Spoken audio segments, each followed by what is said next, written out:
In the early evening of August 28, 2003, 83-year-old Eric Hingston was sitting up in bed trying to catch his breath in the small village of Plympton in the southwest of England. Eric's 81-year-old wife, Audrey, fluffed up a pillow behind him to make sure he was as comfortable as possible.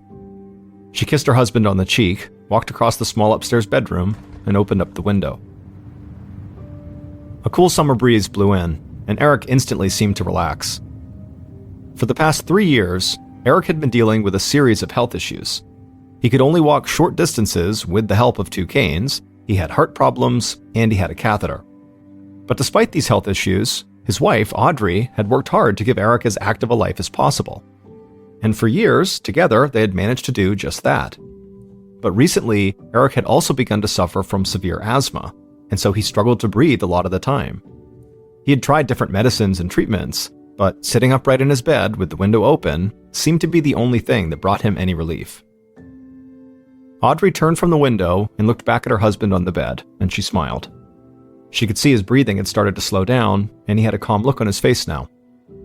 Eric gave a little smile back to his wife, but it was obviously forced. He hated that he was stuck in bed so much of the time lately. It was just not how he'd imagined his life playing out. And a big reason for that was because Eric had spent the early part of his life in peak physical condition, facing dangers that most people couldn't even imagine.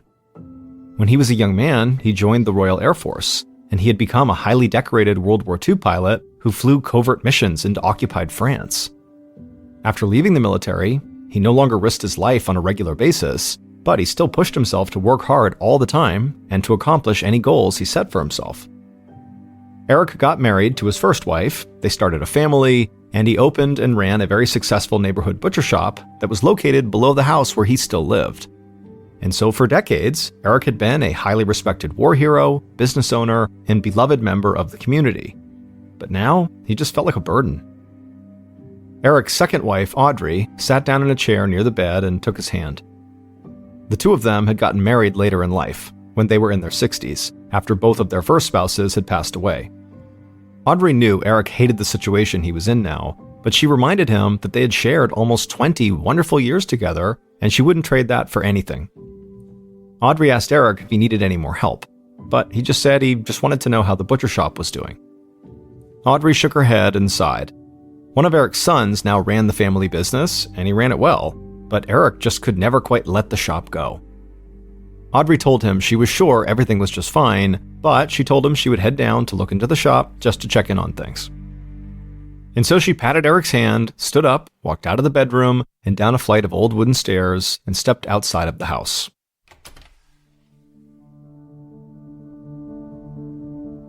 The street where Audrey and Eric lived in the suburban village of Plympton had barely changed in decades. The butcher shop was connected to the house, but it had its own entrance, and right next door was a popular old neighborhood pub. Stone houses lined the little neighborhood, and Audrey could see the spires of St. Mary's Church, which dated back to the 1300s, rising up in the distance. Audrey walked just a few feet to the entrance of the butcher shop. A bell rang above the door as she stepped inside, and right away she saw Eric's son, James, standing behind the counter and slicing into a piece of meat for a customer. James waved at Audrey, and she walked over, and the two spoke for a few minutes. Eric's children and Audrey's own children had been adults when the couple first got together, so Audrey hadn't played any part in raising Eric's kids. But she'd always gotten along well with all of them, and she was thankful that James had dedicated himself to keeping the family shop up and running. A few more customers walked in, and so Audrey said she didn't want to get in the way of business, so she said goodbye to James and walked back outside. She smiled at a pair of young men who were heading into the pub next door, and she could see the street starting to come to life as people got off from work and headed out for the evening. Audrey took a breath. She missed the days when she and Eric would duck into the pub for a pint and end up talking to their friends for hours, and she knew Eric missed that too. She walked back to the house and put on a smile. She didn't want Eric to see that she was feeling a bit sad about how their lives had changed since he'd gotten sick. Audrey walked upstairs to the bedroom and checked on her husband. He was still sitting up in bed, feeling the breeze on his face. He told her he felt like his breathing was much better, but he was feeling a bit tired, so he might just go to sleep. He asked Audrey to keep the light on, which she almost always did anyways, in case he needed to get up in the middle of the night. Then Eric gave his wife a kiss and closed his eyes. Audrey told him to sleep well. Then she walked to the bedroom door, but she stopped before she walked out. She could hear loud noises coming from the pub next door. She thought about closing the window to block the noise, but she knew Eric could sleep through loud sounds, and having the window open meant he got fresh air. So she left the window open, glanced back at her husband one more time, who was already falling asleep, and then she walked out of the room.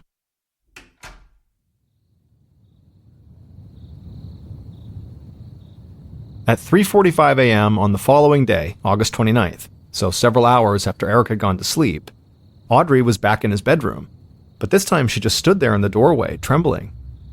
She looked at the open window and then down at the floor, and she felt confused and scared. She slowly walked across the room, picked up the phone on the bedside table, and took a deep breath. With her hands shaking, she dialed 999, the emergency number in the United Kingdom.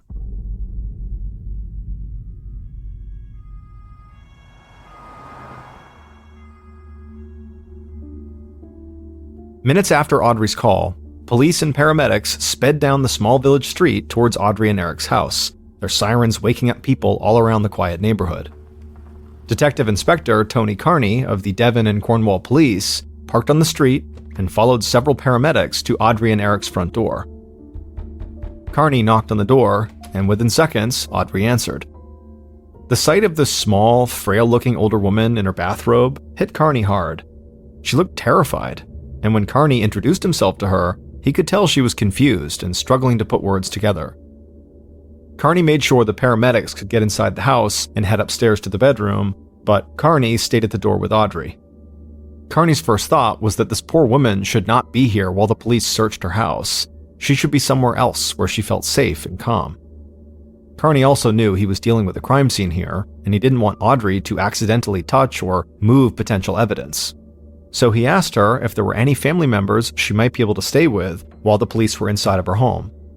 Audrey looked up at him and slowly nodded. She said her son was a retired police inspector and he lived not too far away. Carney signaled for another officer to come to the door, and he arranged for him to drive Audrey to her son's house.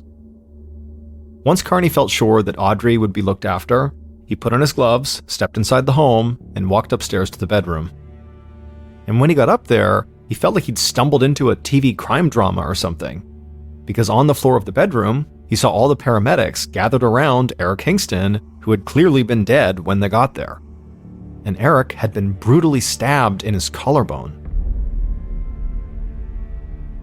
On several British TV shows, murders took place in small English villages every week. But in reality, murder cases in places like Plimpton were virtually unheard of.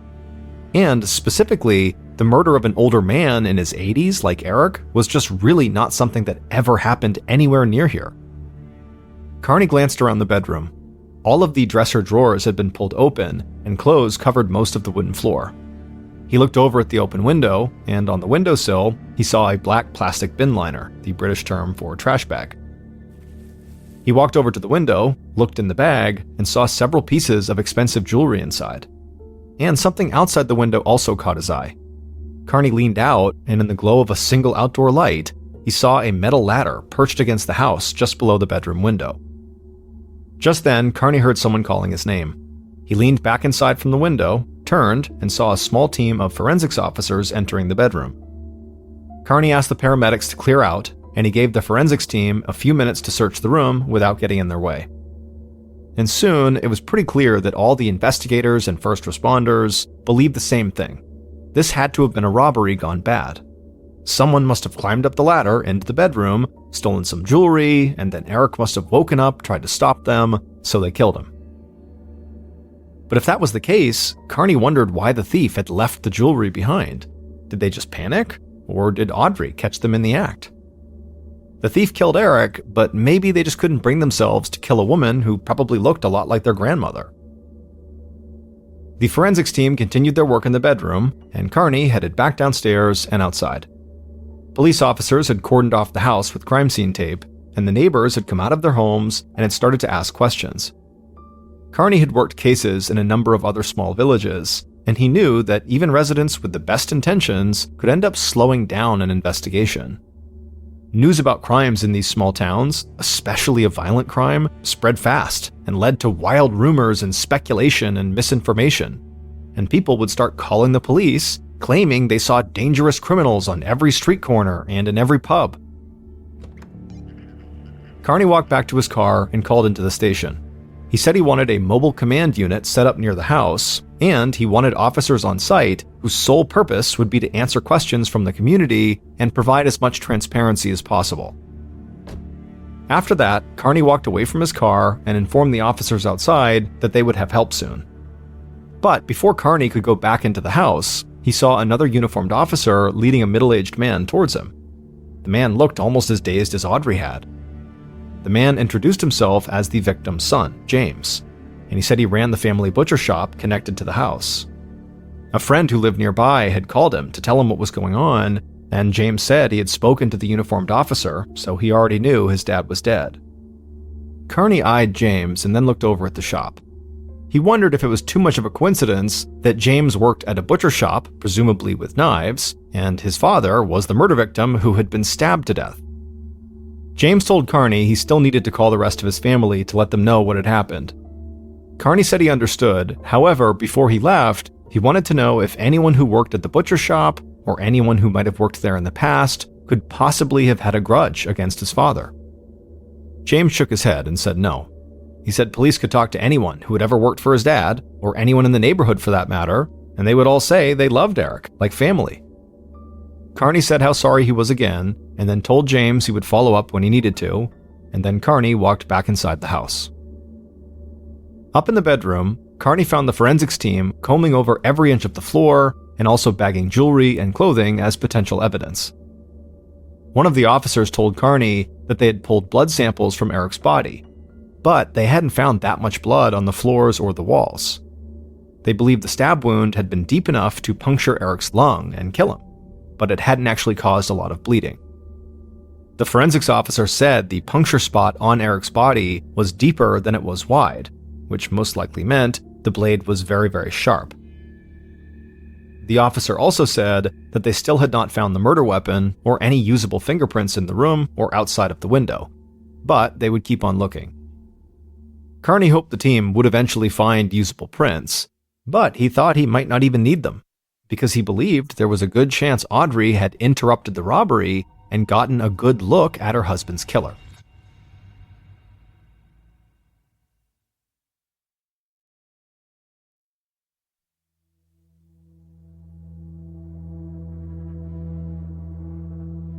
On August 30th, so a day after the discovery of Eric's body, Carney and his partner, Neil Treby, knocked on the front door of a small house in a town not far from Plimpton.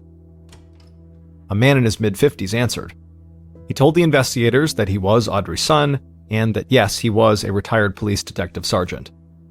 Carney and Treby felt lucky their potential main witness's son was a former cop.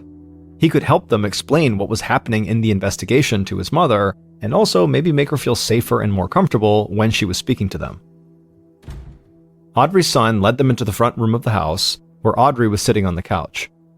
Somehow, she looked even smaller and more frail than the day before when Carney had met her. But Audrey smiled and politely asked if the officers wanted a cup of tea or coffee. They thanked her, but they said they were fine for now, and then Audrey's son sat down next to his mother, and the investigators sat in chairs across from them. Carney said how sorry he was for her loss. He knew this must all be frightening and confusing. Audrey nodded, but she said she would not let fear or confusion get in the way of helping the police. And then, without any prompting, she said she had seen the men who killed her husband in the bedroom. Carney leaned in and asked if he'd heard her right. There was more than one killer? Audrey nodded and said there were 2 young men. Treby quickly asked if she knew these men, or if she could at least give a clear description of them. Audrey turned and looked at her son, and he told her she should tell them everything she knew. Audrey turned back to the investigators. She told them she had been sleeping in the guest bedroom, and she said she usually did that because Eric liked to keep the window open and the light on at night, which made it difficult for her to fall asleep. And so the other night, or early in the morning, she had woken up when she heard noise coming from the main bedroom where Eric was sleeping. It sounded like someone was groaning and something banging against the wall. Audrey said she figured it was just Eric trying to fumble for his canes to try to stand up and get out of bed, and so she got up and walked down the hall. And at this point, Audrey sort of trailed off. She seemed like she couldn't go on with her story. The investigators didn't want to push her, but her son gently encouraged her to keep going. And at some point, Audrey did begin talking again. She said when she got to the bedroom, her husband was lying on the floor, bleeding, and there were these two young men standing over him. One was holding a knife, and the other was holding a plastic bag. She screamed, and when she did, they ran for the window, climbed out, and disappeared. However, the one that had been holding the bag dropped the bag on the way out. But Audrey said before they escaped, she did get a good look at them. She said she didn't know their names, but she definitely recognized them from the village, and they were really distinct looking. She said one was kind of short, maybe 5'8", and the other was at least 6'1", and he wore bright white pants and a deerstalker hat, just like the one Sherlock Holmes wore. Carney glanced over at his partner. He didn't say anything, but a killer wearing bright pants and also wearing a Sherlock Holmes-style hat seemed really bizarre, sort of like he was on some fictional TV crime drama. Carney asked Audrey if she wouldn't mind giving a detailed description of these two men to a police sketch artist. He also said that he didn't want to pressure her, but if she was willing to go on TV and speak directly to the public about what these men looked like, it could be helpful. Audrey turned and spoke to her son for a few moments, and then after that, she turned back to the investigators and nodded her head. She agreed to do anything that would help get her justice for her husband and bring some closure for his kids.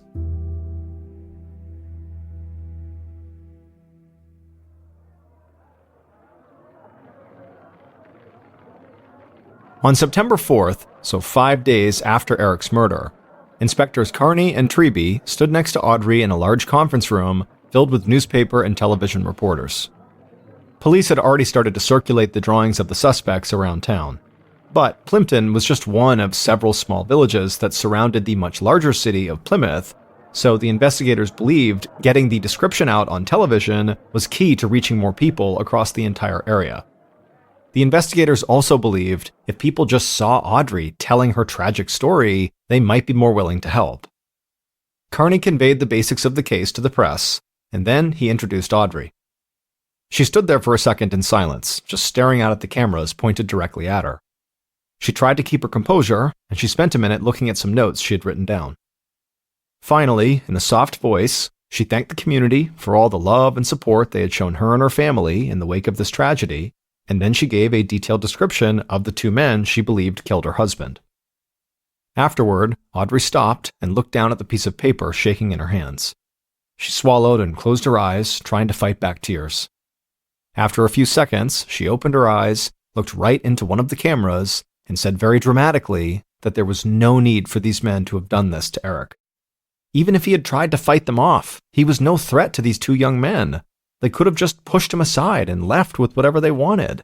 They didn't have to kill him. This press conference sparked an even bigger outpouring of sympathy for Audrey and the family, but it also led to a level of tension and fear that was totally foreign inside of Plimpton. People were now too scared to go out at night, and shopkeepers considered closing their doors early just in case these two murderous young men were out stalking their next victim. However, within just a few days, Audrey's press conference would prove to have been the right decision. On an afternoon in early September, Carney and Treby were working together in Carney's office when a uniformed police officer opened the door. He told them that two men had come to the station saying they needed to speak to the investigators who were handling the Eric Hingston murder case, because they said they were the men that Audrey had identified as being the killers. Inspectors Carney and Treby rushed through the station, and they found these two young men standing with several officers. And they did look exactly like the two young men Audrey had described. The inspectors felt a huge rush because it was like the solution to their case had just fallen right into their laps. Carney and Treby brought the two young men into an interview room, and Carney asked them flat out if they had come to turn themselves in for Eric's murder. But both young men immediately just shook their heads and said no. The taller of the two men said they'd seen Audrey's press conference, and they immediately knew she was describing them. But they had nothing to do with her husband's murder. Treby said if they knew immediately that they were the men Audrey was talking about, why had they waited several days to come in? The young men looked at each other for a second, and then the tall one kept talking for both of them. He said they were scared. Not only did they match Audrey's description, but they also thought people in the village would decide they were guilty right away no matter what they said because they happened to live in a bail hostel in town. A bail hostel was a place where people who had been charged for crimes but had been released on bail could live if they didn't have a permanent residence of their own. Essentially, a bail hostel allowed law enforcement to know where they could find these people if they needed to until their case went to trial. Carney and Treby exchanged a look. They knew these young men were right. A lot of people in the village would assume they were dangerous criminals and decide they were guilty of murder regardless of the truth. But this didn't change the fact that Audrey had clearly described both of them, so Carney wanted to know how they could explain that, if they were not the men Audrey had seen in Eric's room. The shorter of the two men finally spoke up. He said he didn't mean any disrespect, but the old woman might just be confused. They had seen her that day, but not in her house. Instead, they had seen her when they were walking into a nearby pub. The taller man then quickly joined in and said after going to that pub, they went back to the bail hostel and stayed in all night. And they said the inspectors could speak to the people in charge of the hostel because the hostel had strict curfews and kept track of when people left and came back. Carney and Treby got the details of this bail hostel, then excused themselves and left the interview room.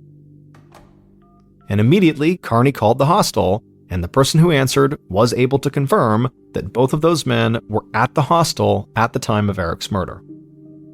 And so any rush of adrenaline the inspectors had felt when these two men came to the station had now quickly disappeared.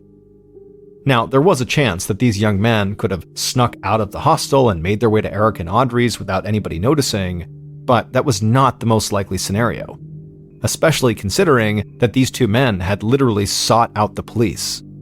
And if Audrey really had seen them at the pub that day, there was a chance that in her shock and confusion, she had just remembered these two guys when she was trying to picture the men who were inside of her house.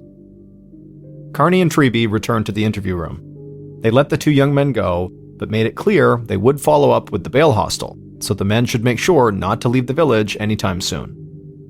But once the young men were gone, Carney and Treby admitted that if Audrey had confused these two guys with the actual killers, the investigation basically had nothing to go on. With two potential suspects off their list for the time being, Carney and Treby decided to head back to Eric and Audrey's neighborhood. At the mobile command center the police had set up near the house, the inspector spoke with shop owners, old family friends, and delivery drivers and paperboys who might have seen something while they were on their routes early in the morning when Eric was killed. But nobody seemed to have seen or heard anything unusual. And so with very little to go on, Carney and Treby couldn't help but keep coming back to the idea that their victim ran a butcher shop and he had been stabbed with what forensics officers believed was a very sharp blade, something that would be in a butcher shop. So maybe two men from the shop had broken into the house and killed Eric with a butcher knife. They most likely would have had easy access to the home, working so close. But when they spoke to Eric's son James and the few other people who worked at the shop, all of them appeared to have very strong alibis, so the inspectors could not directly tie any of them to the break-in or to Eric's murder.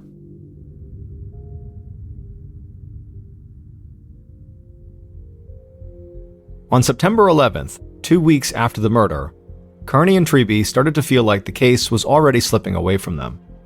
Their interactions in the community had not yielded any new evidence. Forensics officers had returned to the house, but still had not found any usable prints, and test results from the blood samples taken from Eric's body and the bedroom floor only matched Eric. And to make things even more bleak for the investigation, several people connected to the bail hostel had now officially corroborated the young men's alibi. So it seemed like the killer in the bright white pants with the Sherlock Holmes hat was really just a product of Audrey's fear and confusion.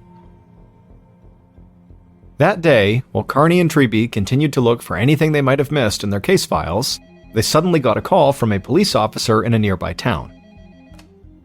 They put the call on speakerphone, and they could both tell right away that this officer sounded upset. He said he had been dispatched to Audrey's son's house because Audrey had attempted suicide by overdosing on pills. The officer said that paramedics had gotten Audrey to the hospital fast enough to save her life. But he also said he had found a suicide note on site, and the note read, "Please catch the terrible people who ruined my life. I cannot live without Eric." As soon as Carney and Treby hung up, a sense of guilt hit both of them. They knew their investigation had not really been going on that long, but the fact that they still had not found the killers had clearly taken a toll on Audrey. Carney and Treby left the station and headed right to the hospital to check on Audrey in person. When they arrived, they learned that Audrey was okay, however, for now, she just needed to rest and recover on her own. So, the inspectors, instead of speaking to Audrey, spoke briefly with a social worker who had met with Audrey when she was first brought into the hospital. And after this conversation, the inspectors decided they needed to start from scratch. There had to be something inside of Audrey and Eric's house that they and their team had simply missed, and they had to make sure they found it before anything like the suicide attempt happened again. Not long after this hospital visit, Carney and Treby led their investigative team back to Audrey and Eric's house. And this time, they wanted to recreate the robbery and murder as best as they could, hoping this might lead to hidden fingerprints or some new idea about what could have happened. They started by having 2 police officers place the ladder outside against the house, scale it, and then try to climb into the bedroom window. And what they discovered is because of the way the window was designed and where it was situated in the house, it meant that somebody would have to awkwardly stretch up from the ladder, grab onto a small piece of cement, and pull themselves up and over the windowsill and into the bedroom. This proved to be so difficult that even the youngest, most fit cop on the team couldn't do it. And so the only other option for the killers, assuming they were using this ladder, would have been to use the ladder to climb onto the roof of the house and then scale down from the roof and sort of swing themselves into the bedroom. And this scenario, much like the first one, required a lot of strength and to some degree a level of fearlessness because the risk of falling was quite high. And even with all that, it still would have been really hard to pull off. So police wondered if maybe the killers had somehow practiced this maneuver beforehand. After the investigative team tried several more times to run through various ladder scenarios, they headed back inside the house to do another complete search. Now, Carney and Treby had no idea if during this search they would find anything new. The house had already been searched on 3 separate occasions. But they still encouraged their team to literally look everywhere in this house, even in places where it didn't even seem possible that a clue could turn up. And after another lengthy search, when Carney and Treby had both become convinced that they were going to come up short again, they heard an officer shouting their names from the kitchen. Carney and Treby ran through the house. In the kitchen, they saw an officer standing by an open drawer with his back to them. Carney asked what was going on, and the officer said he'd found something that was stuck in the small space between the drawer and the counter the drawer was in. Carney and Treby just stood there with bated breath as this officer jimmied the drawer to try to free what was stuck there. And then finally, the officer got it free, and he turned around, and in a gloved hand, he showed them what was stuck. It was a knife with a red handle and a sharp 7-inch blade. It was the type of knife that would most likely be used by a chef or a butcher. That knife was immediately sent to the crime lab for testing, and when the results from those tests came back, it only confirmed what Carney and Treby already knew. This knife had cracked Eric's murder case.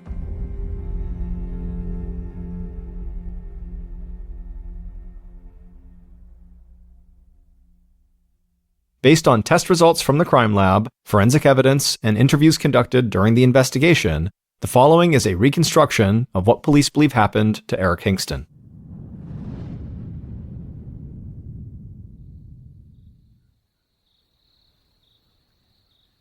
In the early morning hours of August 29, 2003, the killer dragged a tall metal ladder from Eric and Audrey's back garden to the side of the house. It was dark, except for a couple of house lights on the street, and the neighborhood was completely quiet. The killer placed the ladder against the house beneath the bedroom window, and as they placed it there, the metal of the ladder clanged against the concrete of the house, and the killer froze. They looked around nervously, but there were no signs that the noise they had just made had attracted any attention. So, after that, the killer, instead of walking up the ladder, walked around to the front door of the house and went inside. and they headed up the stairs, holding a sharp 7-inch blade in one hand and a plastic bin liner in the other. Each step they took on the staircase made the house creak, so the killer moved slowly, trying to make as little noise as possible. The killer reached the top of the stairs, walked down a short hallway, and entered the bedroom where Eric was sleeping. The light was on, and the killer saw Eric sitting up in his bed. However, he was fast asleep. The killer placed the plastic bag down on the floor, then took a breath, gripped the knife tight, and walked across the room. They stood over the side of the bed, staring down at Eric. Then they raised the knife up and slammed it down into Eric's collarbone. Eric woke up, wheezing and trying to scream. Blood began running down his shirt, and he used all of his strength to pull himself up out of bed, but as soon as he was up, he just collapsed and fell to the floor. The killer just stood there, watching Eric as his breathing got slower and more strained until Eric went still. He had died. The killer then walked to the dresser, opened up the drawers, and began tossing articles of clothing all over the floor. When they had almost emptied the dresser, they stopped, went over and grabbed their bin liner, and then walked over to a jewelry box that was sitting on the bedroom vanity, and they dumped most of the jewelry that was inside of it into the liner. The killer carried the now full bag across the room and placed it on the windowsill. Then they looked outside through the open window to make sure the ladder was still in place, and it was. Satisfied, the killer left the bedroom, went downstairs, but instead of going outside, they went into the kitchen, and they calmly hid the murder weapon in the space between a kitchen drawer and the counter. After that, the killer walked to the front room, sat down on the couch, and waited almost 2 hours before they called the police to report a robbery and a murder that had taken place inside of their own home.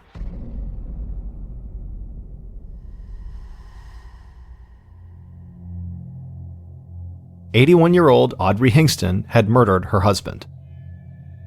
It turned out that Audrey had grown tired of having to take care of Eric full-time. She missed her old life of going out, visiting the pub, and spending time with her friends. Over the years, Eric's health issues had started to make her feel completely trapped, so she came up with a plan to kill him and make it look like a robbery. Audrey went as far as to pick the 2 young men she would pin the murder on. She often saw these 2 young men walking around the neighborhood and visiting the pub, and then she knew they lived in the bail hostel, so she thought they would look guilty. But even after these suspects that Audrey identified came to police and provided strong alibis, Carney and Treby didn't turn their attention to Audrey and think she was guilty. Instead, they truly believed that Audrey had just been confused, and that she really had seen 2 young men robbing her house and killing her husband, just not these 2 young men. However, following Audrey's suicide attempt, the inspectors met with a social worker who'd been speaking to Audrey. And the social worker said it was so strange, but despite what Audrey's notes said about the reason she had attempted suicide was because of her grief over her husband's death, that this social worker's experience with Audrey had been that Audrey had almost no grief or sadness about her husband being dead. And so after hearing this, the inspectors did not immediately believe this 81-year-old woman was a murderer, but they thought she might not be telling them the whole truth about what had happened. And so it was at that point that they tried to recreate the break-in using the ladder outside to get a better idea of what Audrey might have witnessed. But the inspectors quickly discovered that it would have been incredibly difficult, if not downright impossible, to pull off the break-in using the ladder. So when police found the knife hidden in the kitchen, they felt confident that there had not even been a robbery at all, that nobody had used the ladder to break in, and that instead, very likely, someone close to Eric had simply entered his house through the front door and killed him. Now, at this point, the inspectors suspected that either Eric's son, James, or maybe one of the other workers at the butcher shop were the killer. However, the only DNA found on that knife discovered in the kitchen was Audrey's. The inspectors had followed up with James, and when he heard about this knife that was found in the kitchen, he was in complete shock, because he said just a week before the murder, Audrey had come into the butcher shop and asked him to sharpen that specific knife. After Carney and Treby confronted Audrey with all of this evidence, her son, who was the former policeman, was sure his mother had killed Eric, and he convinced her to confess. At the time, Audrey became one of the oldest women in British history to be jailed for murder. But because of the circumstances and her age, She actually only served 7 months in prison. After her release, she was banned from returning to Plimpton or contacting Eric's family for several years. Audrey died in 2016.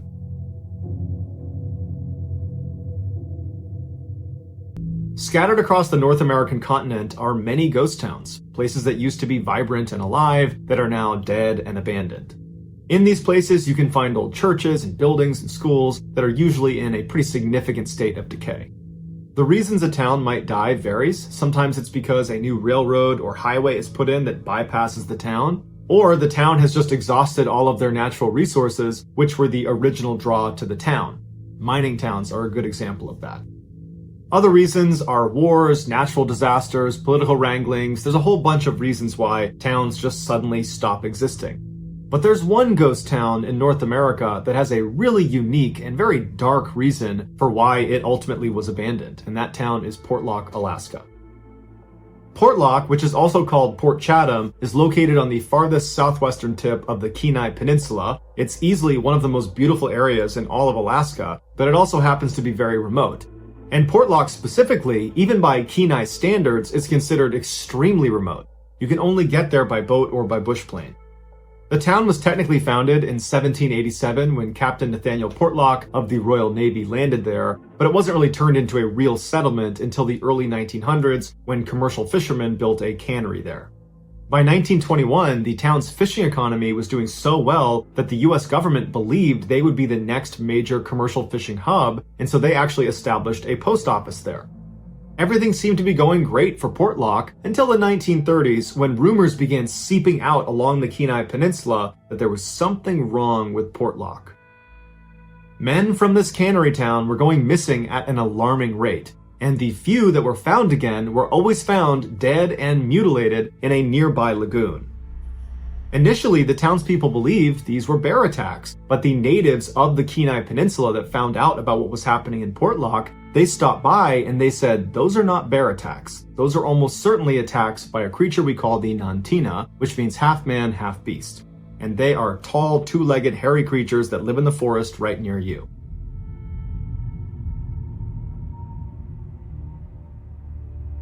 Now, of course, this just sounds like folklore. But when you consider the fact that from 1930 to 1950, dozens of Portlock residents disappeared in that forest or were violently killed and then dumped in the lagoon right outside of the forest, it makes you wonder what's in the forest. But since none of the people who went missing were ever found alive again, there was never any good description of what it was that was causing them to disappear in the first place. Well, with the exception of one case. In 1943, John Meyer, who was a resident of Portlock, was at his campsite and he was crouched down when he felt something leap onto his back and start pummeling his head and hitting him on the side, and he kind of went into the fetal position, and then at some point his dog started barking and caused whatever was on his back to get scared and run off, and so John, who's been badly beaten, rolls over and he looks towards the tree line and he sees this enormous, tall, hairy man running into the woods.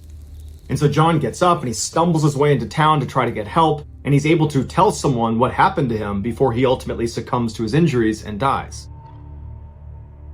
After the John Meyer incident, another group of Portlock men were up in the forest doing some hunting when they discovered these enormous 18-inch long tracks, and they followed them to a clearing where it looked like there was this epic death struggle, that clearly two huge animals had gotten into a struggle here. There's blood everywhere, there's pieces of what looked like a bear or maybe a moose, and then these tracks continued out of this clearing and went right up the mountain, and the men did not dare follow those tracks to see whatever it was that emerged victorious in this clearing. Even the Alaskan newspapers began speculating that something was off about Portlock. This was more than just some crime being committed, that there's something happening there that we can't understand.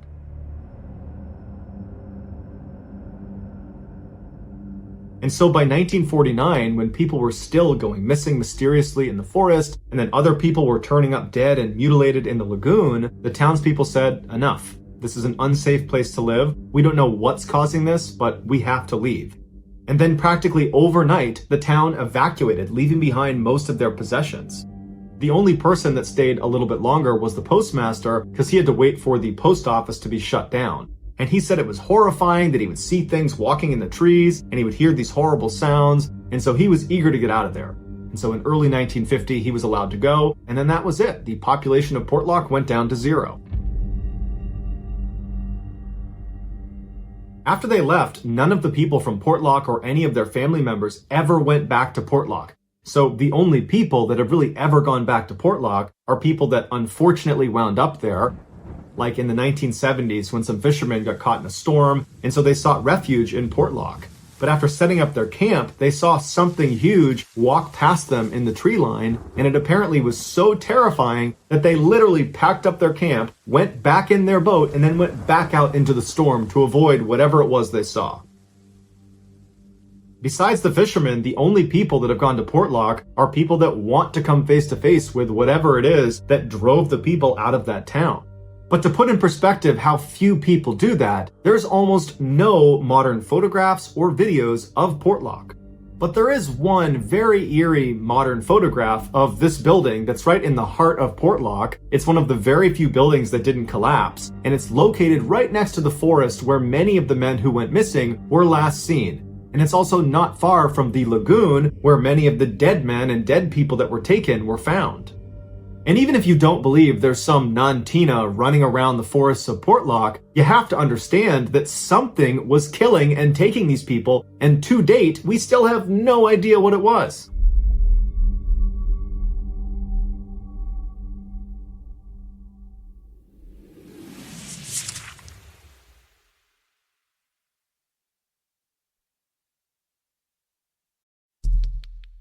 The next and final story of today's episode is called Ghost Town.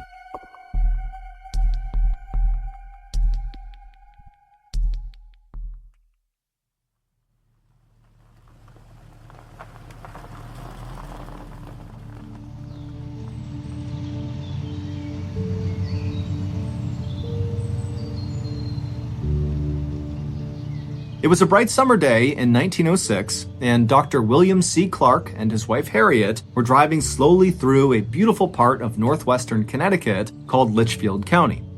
Litchfield is a rural, very hilly area with lots of winding country roads, and the Clarks were there to try to scout out an area to build their second home. The couple lived full-time in New York City, where Dr. Clark was an oncologist, which is a cancer doctor, and he was also a professor at the Columbia College of Physicians and Surgeons. And while the Clarks' lives were very exciting and fulfilling in the city, they were also very hectic and chaotic. And so the reason they had settled on Litchfield as the place to look for a location for their second home is because it was the total opposite of the city. It was quiet, it was peaceful, it was perfect. And so as this couple from New York City drove along these winding backcountry roads, they eventually reached this beautiful covered wooden bridge, and after they drove across it, they got this view up onto this mountainside off to their right, and high up on this mountain was this huge, shaded, beautiful forest. And they saw there was a road that appeared to kind of spider off and go into these woods.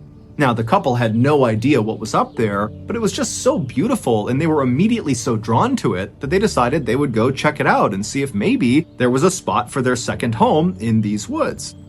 And so Dr. Clark took the car and he went up this access road, and very quickly as they began climbing up this hillside, the road became very bumpy and overgrown. It was pretty obvious that not many cars were driving into these woods, and so before they even reached the tree line, Dr. Clark had to pull the car over and park it on the side of the road, and then he and Harriet got out, and then on foot, they continued up towards the forest.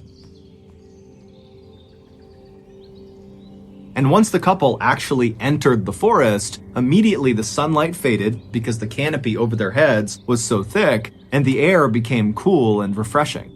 And after walking for only a couple of minutes, the forest, which at first seemed very still and quiet, suddenly became alive.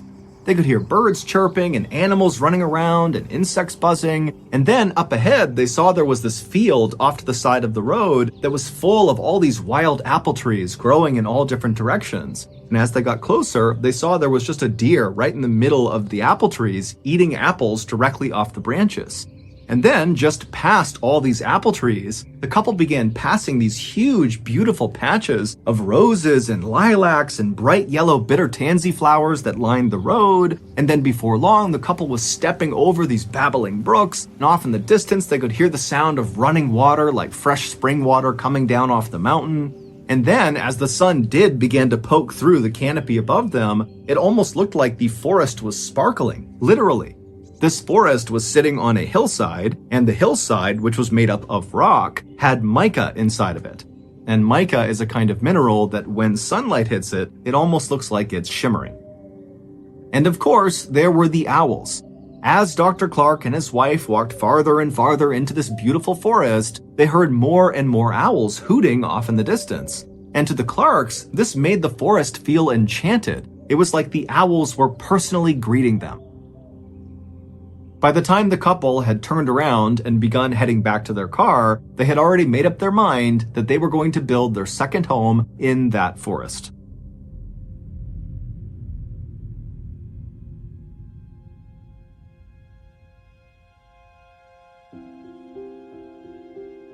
And so, after returning to their home in New York, they promptly put in the paperwork to purchase 1,000 acres inside of that Connecticut forest. And that forest had a name. It was called Dark Entry, and it was named that because it looked like from the outside, the forest was basically dark all the time.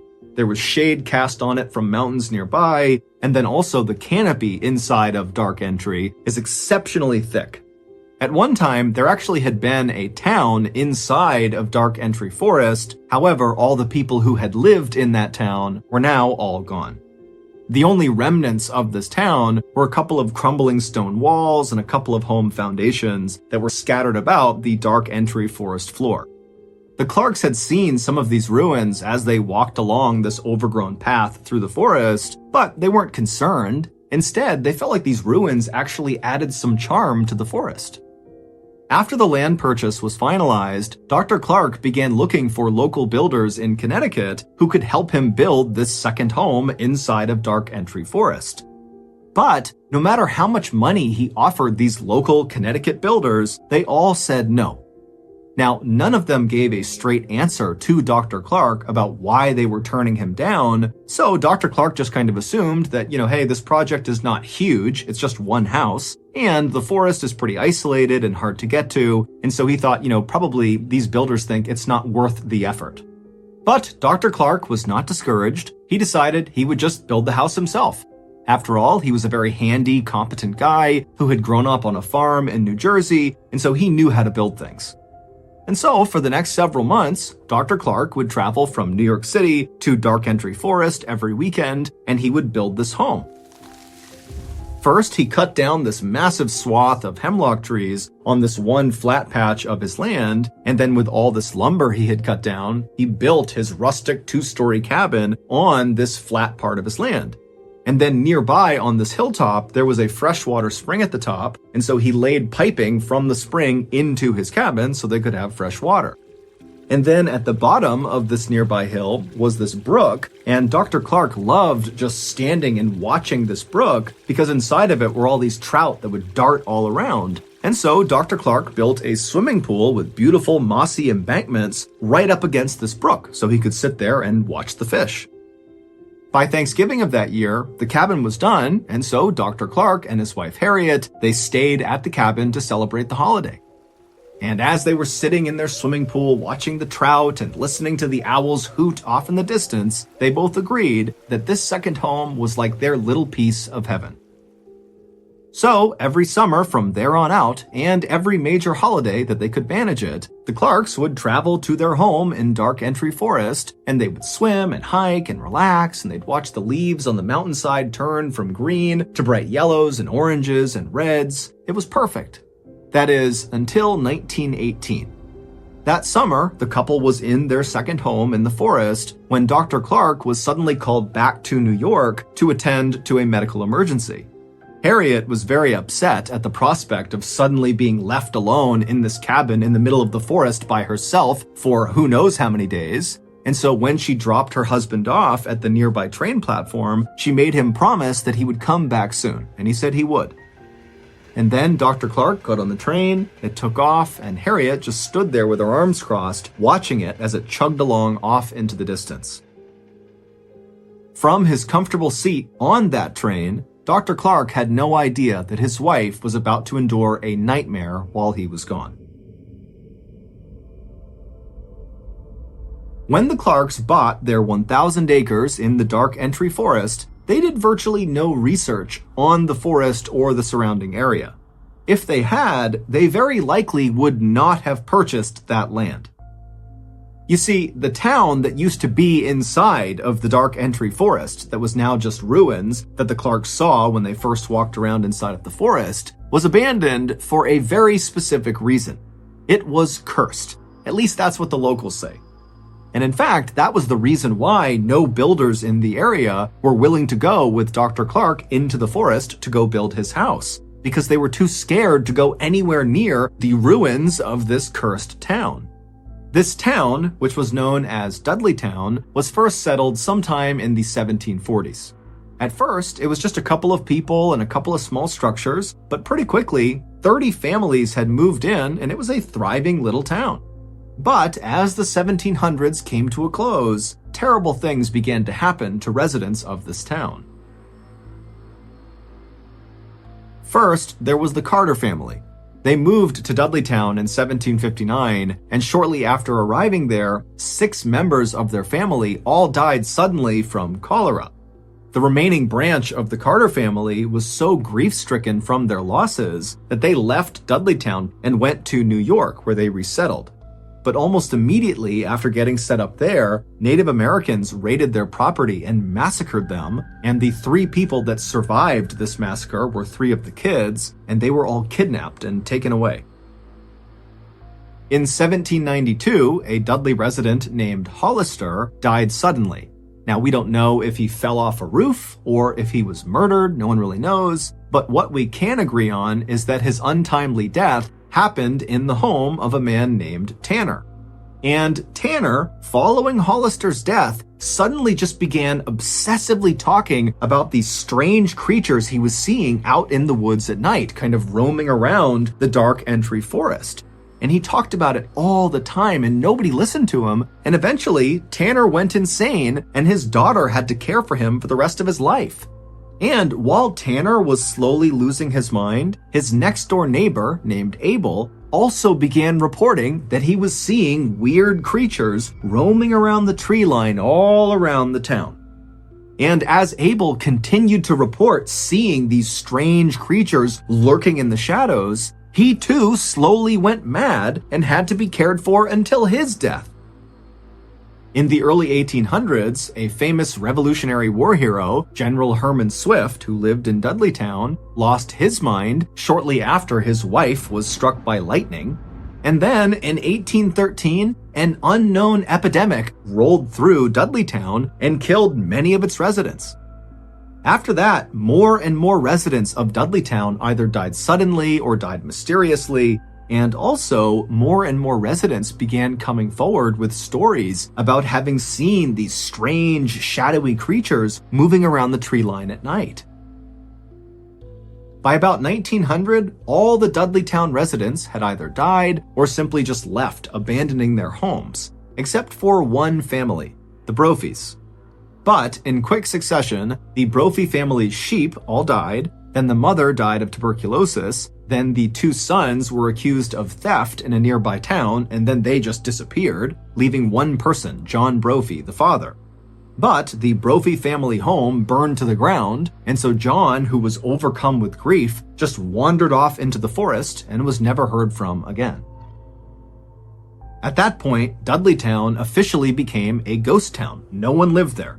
And it was at that point, in 1906, when Dr. Clark and Harriet had their beautiful summer's day walk through the forest and discovered where they wanted to build their second home.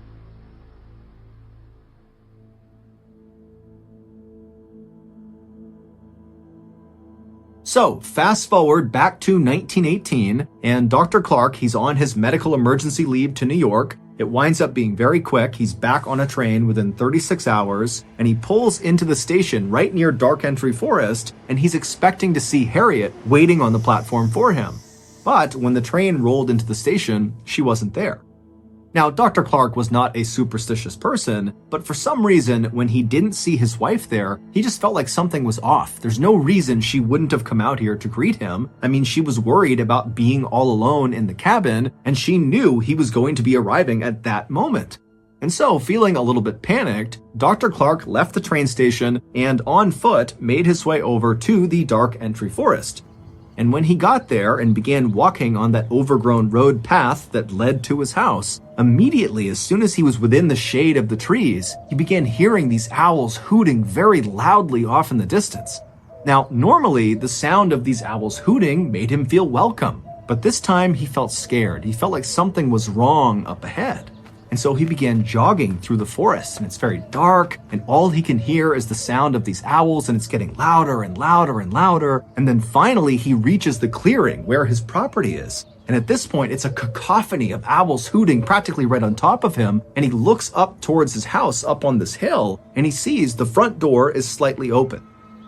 And so now, with his heart racing, wondering what's going on with his wife, Dr. Clark runs up to his front porch, he gets to the door, and he flings it open the rest of the way, and then right before he stepped into his house, this sudden high-pitched noise began up on the second floor inside of his house. And it was so startling to Dr. Clark that he just froze where he was. And so suddenly it's so loud from the owls all around him and the woods behind him and whatever this noise is that he just stood there unsure what to do. And so as he's sitting there getting the courage up to go investigate his house, he realizes what this high-pitched noise is. It's the sound of maniacal, insane laughter coming from the second floor.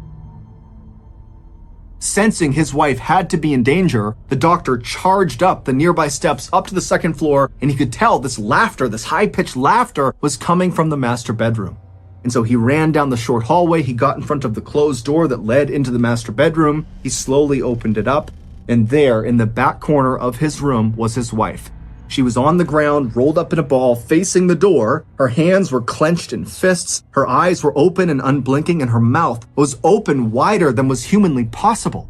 And as he's staring at his wife, wondering what's going on, he realizes this insane, high-pitched laughter is coming from his wife. But it doesn't even look like it's coming out of her. Her chest is just heaving, her mouth is staying open, and the laughter is just coming out of her. And so the doctor just stood there watching his wife who's staring directly at his eyes. And finally, he just got so scared, he turned and he ran.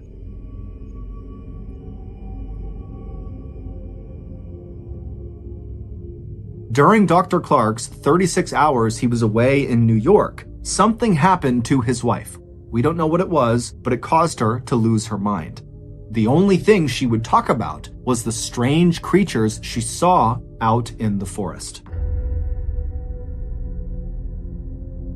By some accounts, Harriet spent the rest of her life in a mental asylum. By other accounts, she went back with Dr. Clark to New York, where she took her life.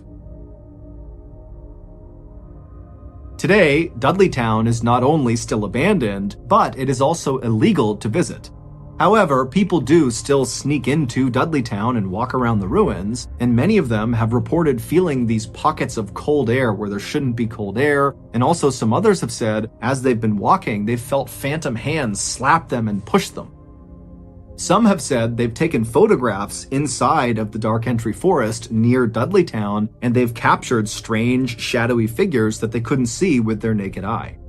The famous paranormal couple, Ed and Lorraine Warren, shot a special series in the 1970s inside of the Dark Entry Forest, and they declared the area around Dudleytown was demonically possessed.